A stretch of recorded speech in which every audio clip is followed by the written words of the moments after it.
ये जितने नौजवान लड़के हैं ये सब लफुए हैं, ये सब पवन के पीछे से सेल्फी के लिए पागल है और ये वोट नहीं है, ये उनका कहना है। मैं ये बता दूं, दिखावटी 10 मिनट में दिख जाता है, बनावटी लगाओ बनावटी प्यार 10 मिनट में दिख जाता है। मैं उनको बता दूं ये वोट नहीं है तो क्या है। और ये नौजवान भाई उनके नजर में लफुआ हो सकते हैं, लेकिन पवन के लिए आप सब जान हैं, हमारी दुनिया है, हमारे लिए आप ही जहान है।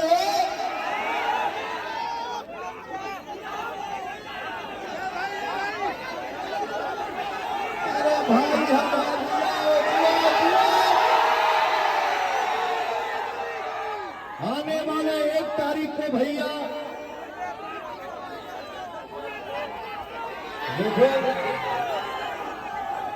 देखो मेरा भाई एक सीने पर पवन में कोई छपवा लिया है। रमियो आने वाले 1 तारीख को जो आपको लफुआ बोला है,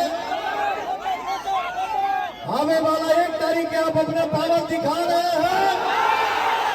हम चारों तरफ से हाथ उठा के बताओगे भैया, मैं इतना जानता हूं, मुझे पूर्ण भरोसा है कि जिस लड़के के ऊपर बड़े बुजुर्ग का आशीर्वाद हो, माता पिता का आशीर्वाद हो और हमारे नौजवान भाइयों का साथ हो,